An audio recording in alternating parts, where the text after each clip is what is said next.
Hey, what's going on, everybody? This is Robert Murray here. It is a solo podcast because Adam Weinrib's internet is down and it's not working. So you guys are stuck with me today. I appreciate you guys all tuning in. I was not here on Monday because I was under the weather.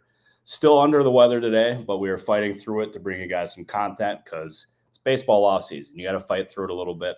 I'm not being placed on the injured list by any means. We've got plenty of stuff here to provide for you guys. We also are nearing the winter meetings, which I'm extremely excited for. It should be an absolute blast.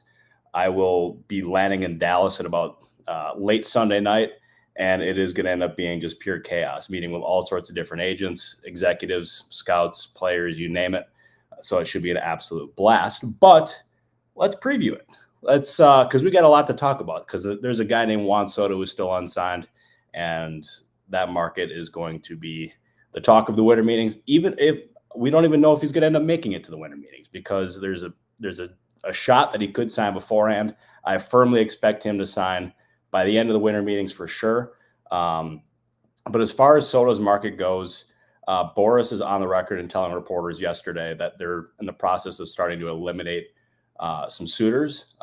We are not sure exactly what teams have been eliminated at this point. But as Ken Rosenthal of The Athletic said, the bidding is over $600 million, and it is going to be one of the richest contracts in baseball history. And my guess as of this point, and it's been this way throughout the entire offseason, is my guess is he ends up going to one of the New York teams. The Mets are extremely motivated, led by Steve Cohen, to sign Soto. Obviously the Yankees, they traded for Soto last year, and they want to retain him. And my guess is it comes down to those two. I'm not ruling out any of the other teams that are remaining in there. I do think the Red Sox, like, their interest is sincere. The Blue Jays' interest is sincere. I still have those same skepticism about the Blue Jays and their chances there, especially considering their lack of long-term outlook in terms of what Vlad Jr. and Bo Bichette's contracts look like. So I'm kind of like, as I said, I'm expecting it, or I'm thinking could end up being one of the two New York teams. That's been my guess all offseason. I'm staying with it. But I do think the Soto sweepstakes is coming to an end, or it's coming to like a close within like the next week to 10 days in that ballpark there. So as soon as I can confidently say this, once Soto ends up going off the board, the market is going to be pure chaos. And we're going to end up seeing plenty of these other guys that come off the board immediately following that after. So I'm anticipating this could end up being maybe one of the busier winter meetings that I've had in recent memory, which is always exciting for me. But one move that did end up happening was Aroldis Chapman going to the Boston Red Sox. That happened yesterday morning. And he was a player that the Red Sox, they prioritized this winter, and they really wanted to upgrade their left-handed relievers in the late innings of the bullpen, because they ended up getting Justin Wilson earlier this offseason, and now they get Aroldis Chapman. And Chapman is getting a pairing with Liam Hendricks in the late innings, and I think that was a good move. The Chapman had a pretty strong market this offseason. He got a deal similar to what he ended up getting last year with the Pittsburgh Pirates. It's only a one-year deal, and in my opinion, there's no such thing as a bad one-year deal. So this is going to be like the Red Sox are going to still be plenty active this offseason. As we've said on this podcast before, they remain very active, looking for starting pitching help, whether it's in free agency or via trade. They're involved in the Soto sweepstakes. They're involved in plenty of other things. So the Red Sox are far from done there. And let's see. What else do we got here? There is one question that I did want to address from Drew, who was asked this in the All-Stars channel in the Discord. Give me a second, folks.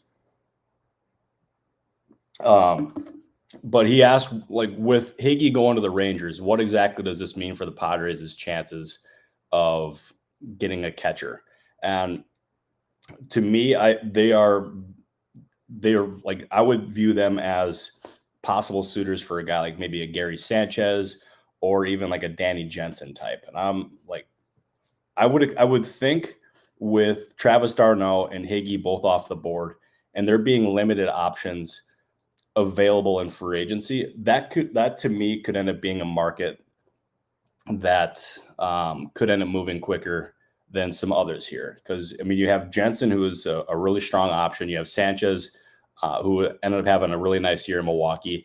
After that, like the options kind of end up falling down a little bit. You have Carson Kelly, you have Tomas Nido, you have, I mean, some of these other guys as well. So with the limited options there, I would not be surprised at all if the Padres, or if the Padres ended up getting aggressive in that market, and if some of those other guys come off the board sooner rather than later. But some other teams that are looking for catching help, from what I've gathered: Toronto, Washington, the Cubs, the Padres, the Red Sox, the Reds, the Orioles, the Nationals, and the Tampa Bay Rays. So there's plenty of teams that are looking for catching help. There is very limited options available in free agency. So to me, that could end up being a market that moves sooner rather than later. And then the pitching market as well. We have had plenty of different Boras clients come off the board throughout the beginning of the offseason here. And I would anticipate that continuing to be the case in the coming days and the coming weeks.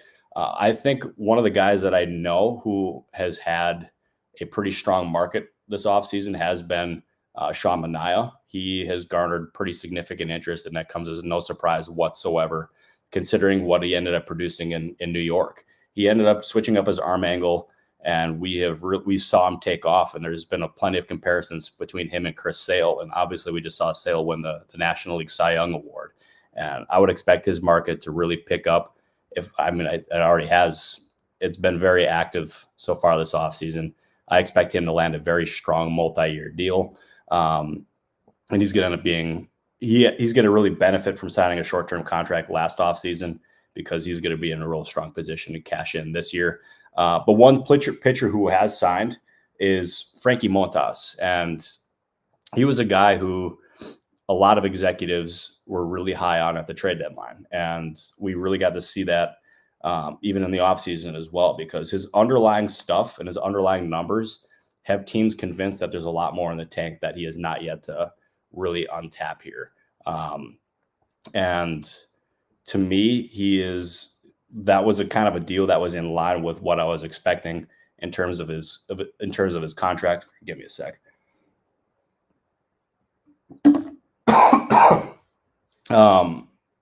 But as far as Montas goes, he is going to be one of a few moves that's made in the Mets' rotation, because they need multiple options there. They're far from done there. But as far as the Mets, as far as the Red Sox, as far as a lot of these teams go that are looking for starting pitching, they're not going to make like those big splashes until Juan Soto comes off the board. And then once Soto comes off the board, they're going to have clarity in terms of how exactly they can end up pursuing some different options here. So that's once Soto comes off the board, I just firmly expect all hell to break loose. I'm seeing a lot of different people asking about the Angels here.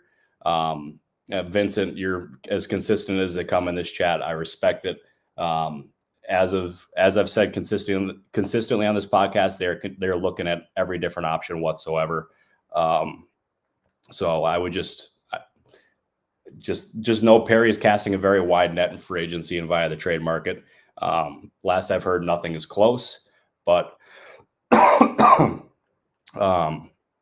that can always change in one phone call. So that is the news that I can provide there. As far as Cubs news, Jed is actively scanning the market. The Bellinger stuff, in terms of them shopping Bellinger, is real. Nothing was close there, but I can see once Soto comes off the board, whoever ends up losing out on Soto, they could possibly end up pivoting to a guy like Bellinger, or maybe some of these other options on the market here. Let's see some of these other questions here. Garrett Crochet, I still think he's a great fit for the Boston Red Sox. He's going to end up commanding a huge trade package in return, considering his overall contract and his level of performance and the fact that he's signed for multiple years. And I think the Red Sox have the best chance of matching whatever it is that the White Sox want in a trade for Crochet. So I think there's a fair chance he is traded this offseason, but sorry, folks, I'm struggling over here. This is rough. But yeah, I think there's a fair chance he's traded this offseason. Sorry guys, I got to cut it. But I appreciate everyone who's tuning in for this podcast. My voice is really hurting. But we'll be back here on Friday. Hopefully I'm feeling better. But I appreciate everybody. Thank you so much.